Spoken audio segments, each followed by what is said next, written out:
L'un des meilleurs bassistes au monde, René Calva. C'est un récital.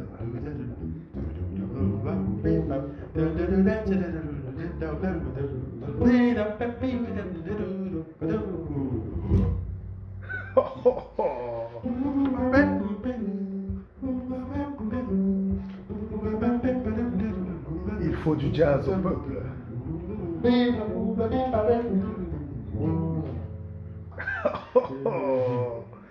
René Calva.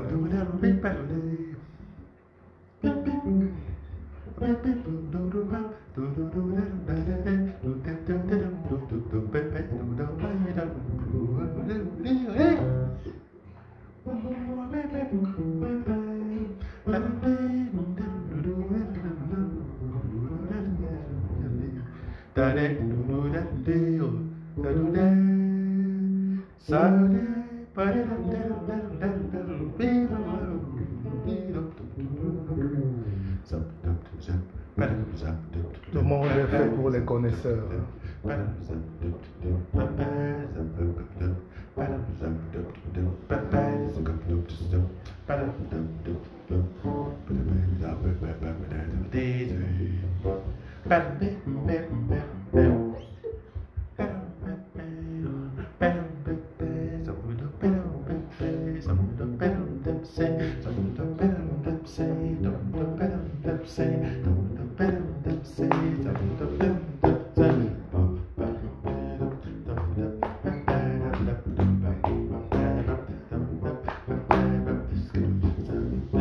Allô,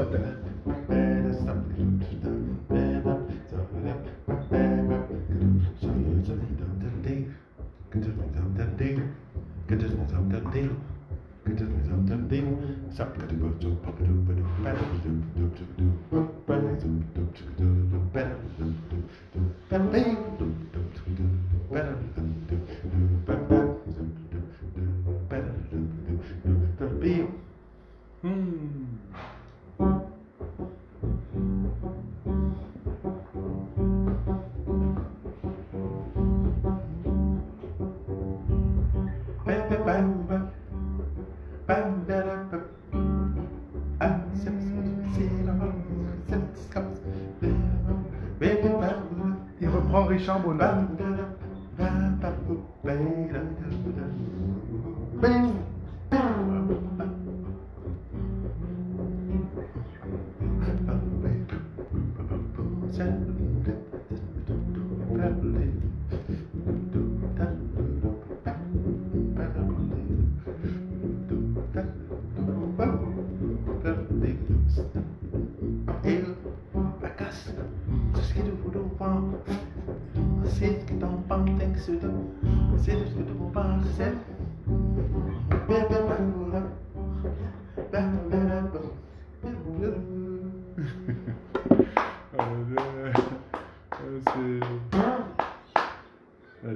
Ça, tu me fais une surprise. Hein. Mais il y a Alva Fouda. Je ne savais pas que j'étais en direct. Tu es en direct, il y a BC Djangay, il y a beaucoup de connaisseurs qui sont là. Hein. Tu as Aïva Fouda. Hein? Il y a Aïva Fouda qui est là, il dit c'est bravo. Il y a plein de gens connectés qui. Amuse-toi.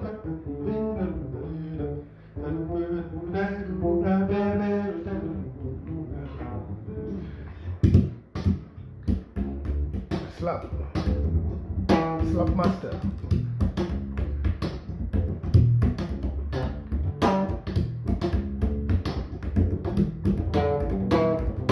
Oh.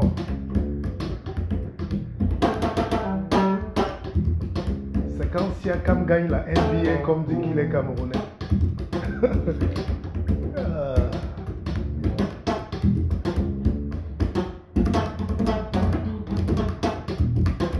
Oh. On a le meilleur bassiste du monde qui est là.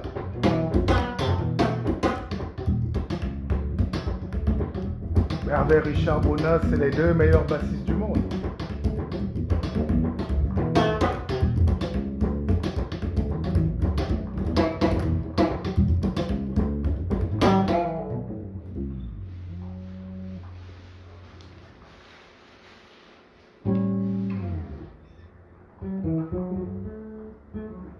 Alors, ça de celle qui dit de ce que t'aimes pays, qui s'arrête de celle qui dit de ton pays.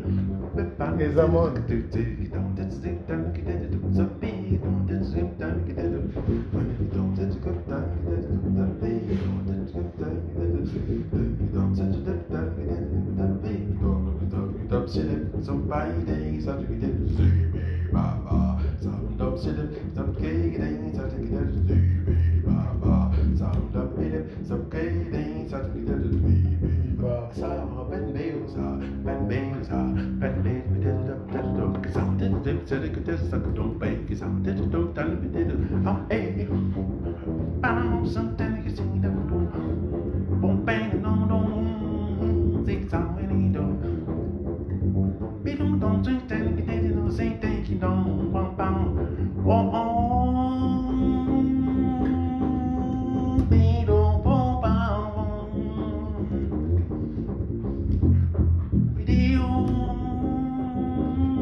Ça, c'est des basses un peu d'écoute. Ce que j'appelle walking d'écoute basse.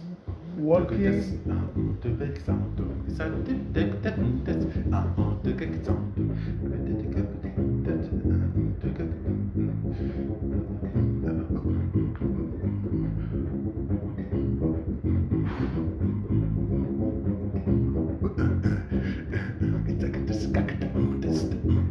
Le peuple a juste besoin du jazz, du pain. Tout ce qu'il faut au Cameroun, c'est du pain jazz.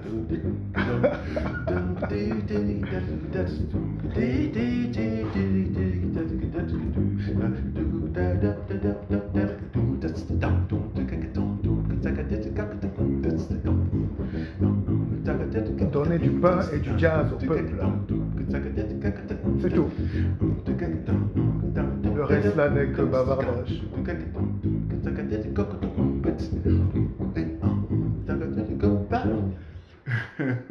C'est René Calvin, Aïva Fouda.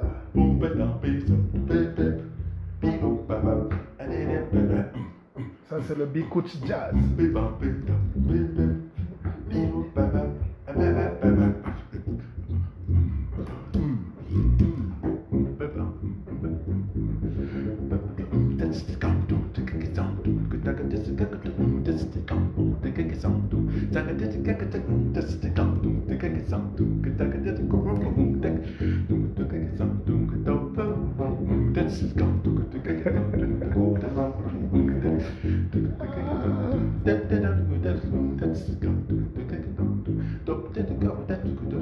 Voilà, c'est vraiment de la percussion dans le bass, quoi. Le style, attention, hein, c'est. Mais sors-nous maintenant. René Calvin, sa basse, c'est ça. Voilà, c'est de la percussion. Alors, qu'est-ce qui fait la particularité de la basse camerounaise? Parce que. Bon, fais-nous un peu du makossa. En fait, on a eu un héritage qu'on devrait vraiment exploiter. On a eu Jean Bicoton. On a eu surtout celui dont je suis le plus proche, Vicky Edimo. Ouais. Et on a eu Aladji Touré. Ouais. Voilà. Et ça, ils ont laissé un trésor. Et c'est dans ce trésor-là qu'il faut aller fouiller et développer pour que la basse camerounaise continue de massacrer et de prendre sa place d'élite dans le monde de la basse. Mais toi, tu es d'abord, tu as un frère, mais tu es fan de lui aussi. Et c'est bien de l'accepter, c'est signe d'humilité, c'est Richard Bona. Ah oui, ça c'est mon idole, c'est mon maître absolu. Richard Bona, pour moi, ce n'est même pas, c'est plus qu'une idole, c'est un demi-dieu. Alors je rentre d'Indonésie là, il m'a fait, dès qu'on a su que j'avais les origines camerounaises, j'étais un roi. Rien que le nom de Bona t'ouvrait les portes. Dès qu'on disait, ah mais attention, il est camerounais là, c'est... Oh, tu connais Richard Bona? Je dis, mais oui, c'est un demi-dieu là-bas, c'est un demi-god. Donc ça fait que d'office, ça m'a facilité les choses. Quand j'ai fait mon workshop là, à Bali, j'avais mes standing ovation à la fin, et tout, mais tout le monde était... D'ailleurs, j'ai rencontré celui qu'on appelle le Master Jazz là-bas, le professeur Yvon. Il m'a dit, mais écoute, Richard Bona, c'est... Voilà. Ils ne sont pas nombreux. L'un des meilleurs jazzmen au monde. Ce n'est même pas seulement jazzman, c'est-à-dire que... Le grand guide de la musique. Voilà, il a dit Richard Bona, en fait, c'est un dieu de la musique. D'ailleurs, j'ai toujours dit ça, que ce monsieur, même s'il est plus jeune que moi, je lui donne sa place. Richard Bona, je l'appelle toujours monsieur, et cet homme est un cadeau des dieux de la musique à toute l'humanité. Tout à fait. Mais si on savait déjà célébrer nos icônes, toi-même tu en es une, mais le simple fait de célébrer une autre icône, pour moi c'est ce qui m'a marqué chez toi, et j'aime ça. Je n'aime pas notre petit esprit nègre qu'on nie, qu'on copie et qu'on nie, qu'on triche mais qu'on déteste, qu'on vole mais qu'on n'accepte pas. Ça peut faire plaisir à beaucoup, et surtout à Junior et Béni. J'ai vu un jeune bassiste camerounais là qui disait, ben voilà, je vais prendre une semaine pour essayer d'étudier d'étudier le style de ton des grands bassistes. Il a cité Marcus Miller, Victor Wooten, Jacob Pastorius, évidemment, je ne sais pas qui encore, mais il n'y avait pas Richard Bona. Je me suis dit, bon voilà, c'est un peu ça. Donc un Camerounais cite le meilleur bassiste et il ne cite pas son frère qui est le meilleur bassiste de tous. En disant, je dis, ben, c'est vrai que Richard Bona est camerounais, mais en fait, si on enlève ça, si on enlève que Richard Bona est camerounais, et s'il avait un nom du genre Steve Smith ou un truc comme ça, bon, on en parlerait comme on parle des icônes, on en parlerait comme on parle des plus grands.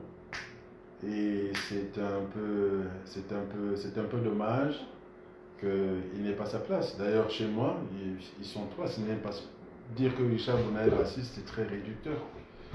Richard Bona, c'est de la musique, c'est la musique elle-même. Voilà. Et pour moi, ils sont trois. Et c'est le seul qui est encore vivant.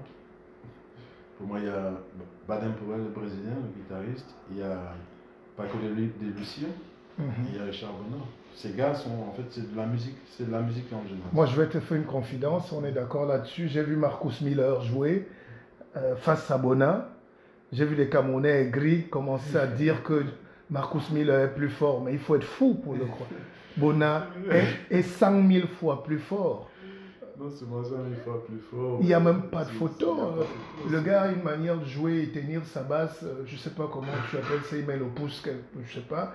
Mais Bona joue avec tous les 10 doigts. Non, bon, il y a un aspect qu'il ne faut pas négliger dans ce milieu-là, qui est le marketing, la façon de vendre, et puis aussi les jumelles américaines. Dès que tu es américain, tu es déjà Dieu, avant même d'avoir fait tes preuves.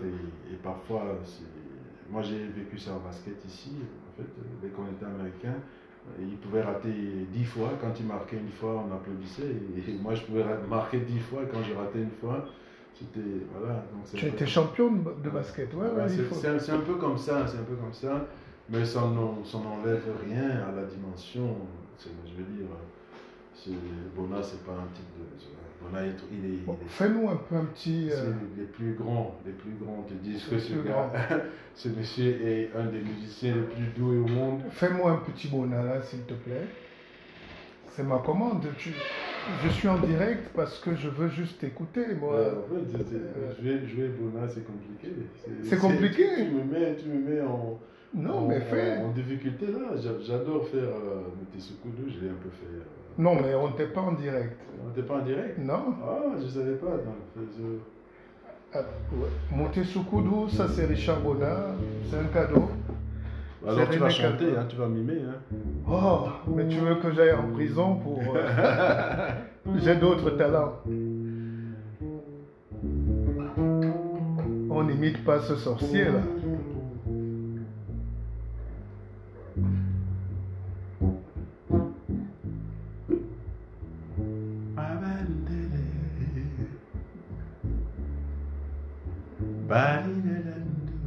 Mutisukudu Nasita Nabia. Oh.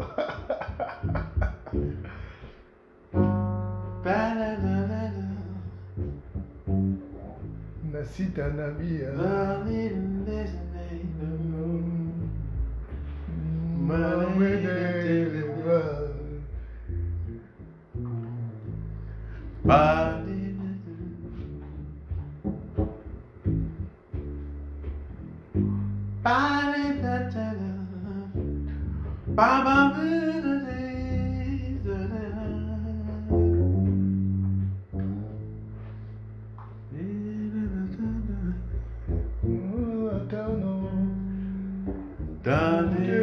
Je me rappelle quand j'étais un jeune écolier, tout ça. Ouais. Si t'as un ami.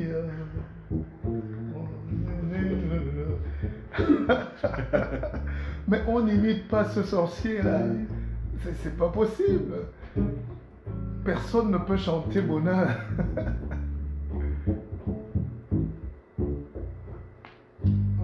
Natimi no Kusa.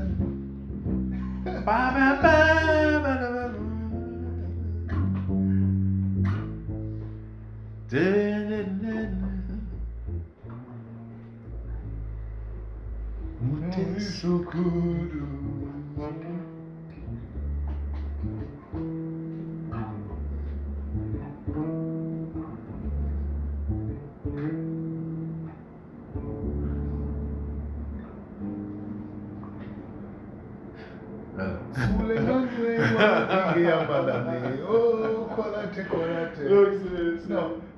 C'est facile à jouer ou pas? Parce que j'ai l'impression que c'est un mystique, lui. Il a des notes. Ça va. Mais il y a que tu es aussi un grand sorcier, toi. Richard, ce n'est même pas c'est la sorcellerie de Dieu. Oui, oui. C'est-à-dire que ce n'est même pas au-dessus de ça. C'est un monstre, ce monsieur. Et il a une telle dimension que, voilà, je me sens vraiment privilégié de l'avoir comme idole et de suivre son chemin. Bon. C'est quelqu'un aussi qui a une dimension spirituelle très, très élevée, très grande. Richard, quand il te regarde, moi j'ai fait sa masterclass à Nice, j'ai eu besoin d'une demi-journée pour apprendre énormément de choses et pour rentrer très loin dans ce que je peux avoir de profondément moi. Toi-même qui es déjà très fort. Alors, ce mec-là, il te donne des petites astuces pour que tu te découvres, pour que tu deviennes toi.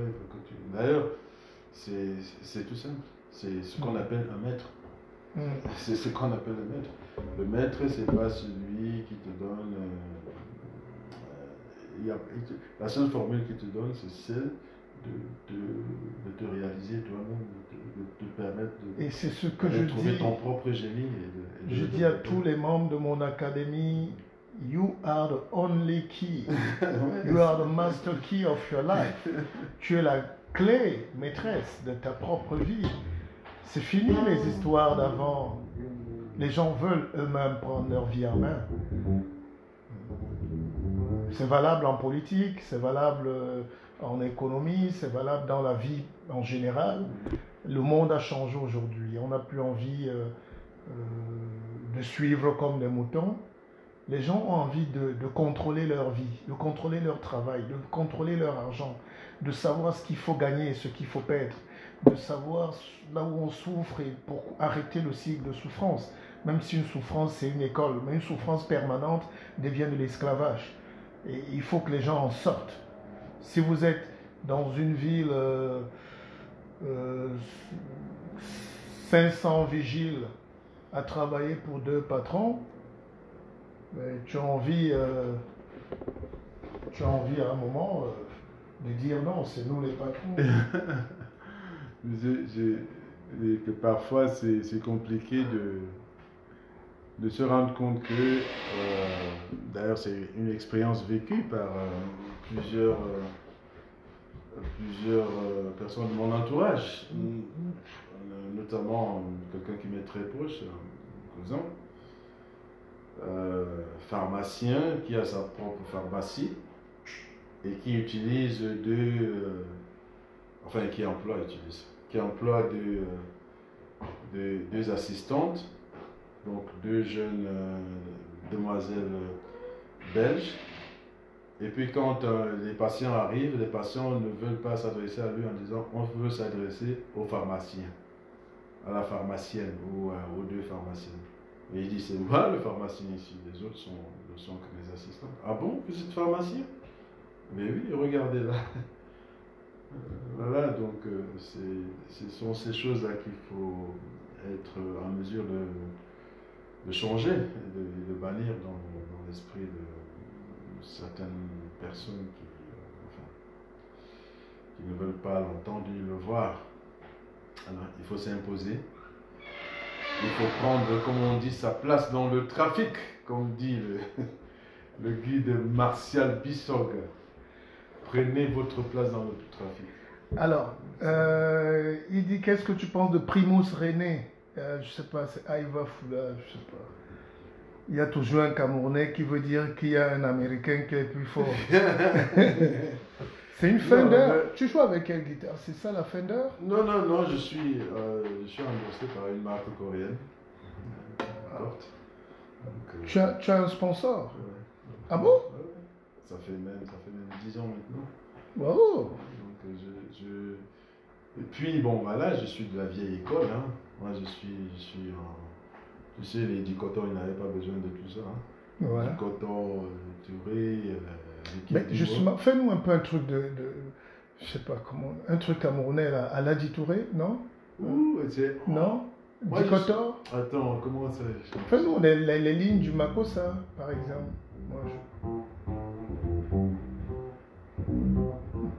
Dibena, non?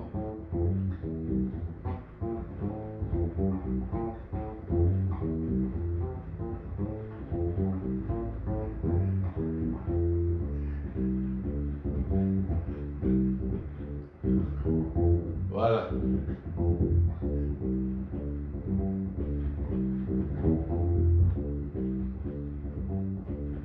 Là, c'est qui? Touré. Touré? Ouais, je pense que c'était Touré, parce qu'on ne savait pas si c'est Touré ou Vicky. Moi, je pensais avant que c'était une base de Vicky, mais on m'a dit que c'était une base de Touré. Ah, je ne sais plus c'est quel morceau, c'est il y a longtemps de ça.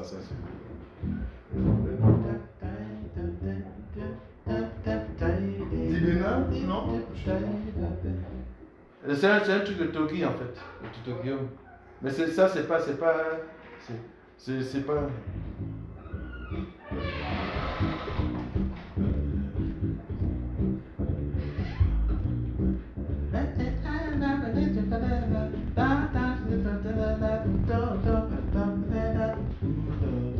Mais qui a fait la basse dans Dibena? Je pense que c'est Touré. C'est Touré. Ouais. Touré était très proche, de... Non, Touré c'est le meilleur élève de Vicky. C'est ça que les gens ne savent pas. Touré est le meilleur élève de Vicky. Touré est le meilleur élève de Vicky. Mais donc, oui, Vicky c'est le haut niveau. Ongele. Voilà, Vicky en fait a amené ce genre de base.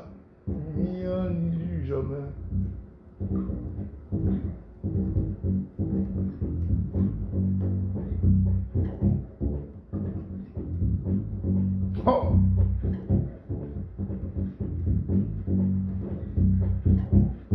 Et voilà, c'est ce genre de basse là, ça c'est l'école. Mais c'est quoi la différence? En fait, c'est des basses qui étaient des mélodies. Des mélodies qui étaient articulées sur la percussion. Parce que Vicky n'a jamais voulu jouer une basse.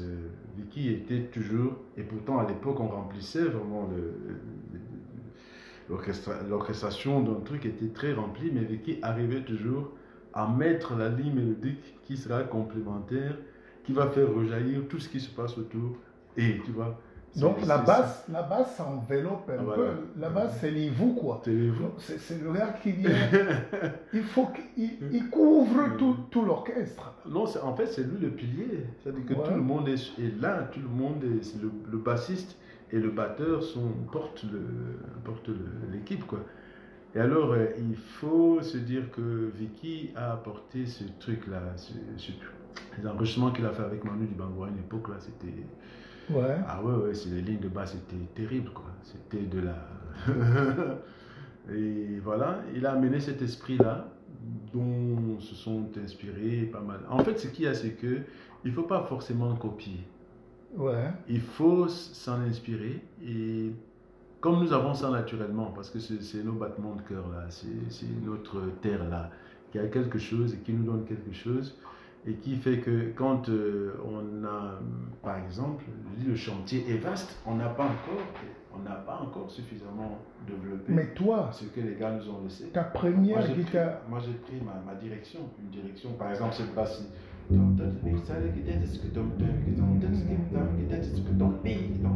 Ça c'est toi. C'est moi. Dans Ezamon. Et ça, non, ça c'est dans Didi. Didi. En fait, Didi voulait, c'était en 2006 ou 2007, Didi voulait enregistrer, Didi Bridgewater voulait enregistrer un album avec des musiciens africains et qui rappelle l'Afrique parce que c'est une grande militante. Voilà. Et j'apprends ça et je lui compose partant de cette ligne de basse. Et cette ligne de basse associée à ce qu'on appelle un grand standard de jazz appelé All Blues.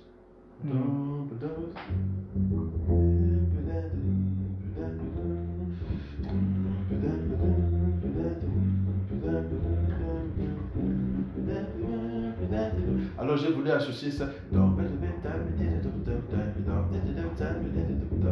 Et j'ai fait, en fait, d'ailleurs, quand tu écoutes le morceau, c'est ça, la jonction des deux, et j'ai appelé ça Didi's Swing Blues. Didi Swing Blues. Malheureusement, quand j'appelle son mari à l'époque, et je lui dis voilà, j'ai un titre pour Didi Bridgewater, il dit ben, elle est déjà au Mali, elle est en train d'enregistrer, l'album est presque fini. C'est pour ça que moi je ne suis pas un parolier. Quand tu écoutes les paroles, je dis mais Didi, j'ai composé ça pour toi, qu'est-ce qu'il va le chanter, quoi. Mais la musique parle aussi, les notes parlent. Comme dans Ezamon, tu racontes le parcours de ta vie, ah ouais, ça, c'est le parcours d'une enfance extraordinaire, faite de sorcellerie, de talent, de succès à la fin. Ouais, Mais ça part d'une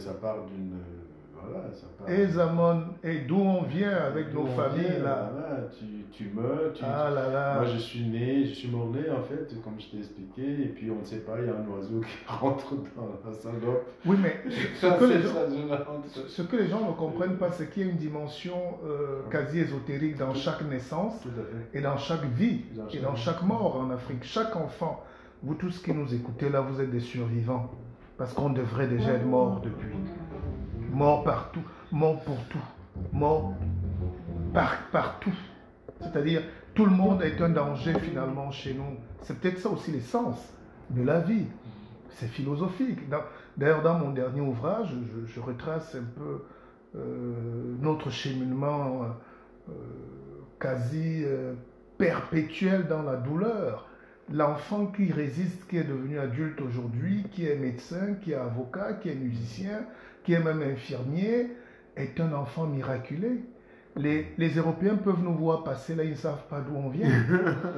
On a échappé déjà au mangement des oncles, on a échappé au chassement des tantes, on a échappé. Mais l'Africain vit des contradictions et maintenant sur le plan politique, c'est un véritable désastre. On est en train de fuir parce que la vie est parfois impossible. Les petites choses ne sont plus normales. Il peut vous manquer l'eau. Il peut manquer le pain. C'est pour ça que quand on a le pain, on a le jazz. Et ce soir, c'est René Calvin. Tu sais, à une grande époque, j'ai passé ma vie à présenter les icônes. Mais après, le danger chez nous, c'est que on n'aime pas le travail qu'on fait là de célébration. Il y a quelqu'un qui est en train de ruminer sa haine quelque part qu'on ne connaît pas. On ne nous a pas appris à dire du bien et à aimer le beau et le vrai.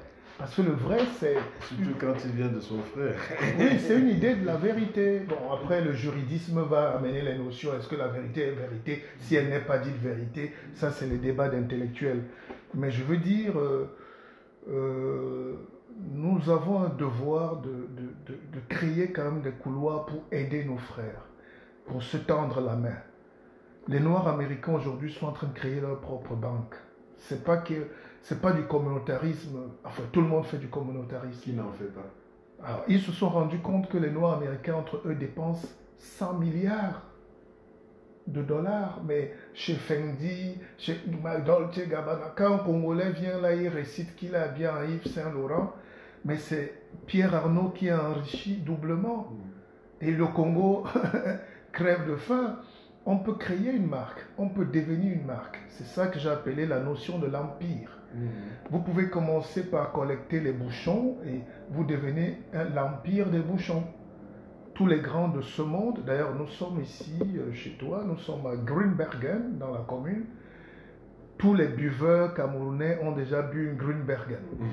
Personne ne sait que c'est un petit village, mais c'est devenu un empire. Alors que nous, la situation va de mal en pire. Il faut qu'on se batte donc pour devenir un empire, et on devient un empire quand on quitte sa famille, enfin, quand on se détache et quand on s'ouvre vers le monde. Parce que c'est ça aussi le destin des Amones, c'est qu'on appartient à qui? On va où? Bien que bien sauvé. C'est le destin. Donc on va dire à Keva, ça c'est... Non, c'est ta jam session. Hein? T'es fatigué un peu. Bon, on peut arrêter là. Hein? Non, c'est bon. Ça va. Tu sais que je génies. Je m'en lasse jamais quand je t'écoute. Les génies n'aiment pas trop. Je suis le seul à chaque fois ici à la maison à réécouter tes directs au moins 3-4 fois. Quoi. Ça me fait énormément de bien. Et je crois que ça fait beaucoup de bien. Et tu veux que je fasse un direct tout à l'heure? J'ai prévu, hein, je vais faire mon direct. C'est toujours... Là, tu m'as pris là par surprise parce que ça fait... Depuis que je suis rentré, c'est la première fois que je retouche ma base. Ça me manquait un peu. Et voilà, ça fait bien que tu sois là. Non, je reçois souvent les messages de mes jeunes frères camerounais ou brésiliens. Et je leur dis souvent, vous savez, la seule vérité que je connais, c'est celle de soi-même et celle par soi-même. Ouais. Tout le reste là n'est que, bon, voilà, ce sont des indications, machin, ceci. Et puis, bon, le vrai parcours, c'est celui de soi-même et c'est la vie qui est notre meilleur enseignant. C'est notre meilleur professeur, la vie elle-même. Et puis, quand on a les pieds sur terre et qu'on est là où on est, on se rend compte de beaucoup de choses et on se découvre soi-même. Et quand on se découvre soi-même, on découvre forcément Dieu, puisque c'est lui qui nous a créés. La vie est belle ainsi. Il n'y a pas de miracle. Mais alors, je te laisse. Oui. Je coupe ta master. Moi, je continue mon direct alors. Ah, tu peux continuer. Oui, tu peux continuer si jamais il y a là. Mais, ou bien, oui, tu peux venir participer avec moi. Je peux donner un petit truc. Voilà. Donc, bienvenue sur ma page. En réalité, moi, je voulais laisser René Calvin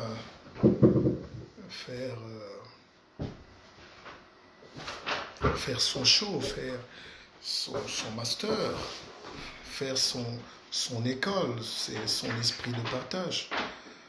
Et puis, on se dit qu'on peut se parler quand même. Salomon Dedi Musinga. Mais en réalité, je ne suis pas très inspiré ce soir. Je voulais juste laisser René Calvin, je voulais que vous l'écoutiez. Hein, je voulais... Donc nous, on se reprend tout à l'heure. Donnez-moi quelques minutes. Hein? Namasos Mende Bignona. Lobolemba. On se reprend tout à l'heure. Donnez-moi quelques minutes. Hein? Manouti. Namasos Mende Bignona. Alors donc, on est très content. Je vais vous parler dans quelques minutes. On va faire notre petit truc. Soupopon. Allô? On revient tout à l'heure. Oui, j'ai essayé de t'appeler 2 fois pour dire qu'on était là. Je vous aime. Vous savez pas où c'est.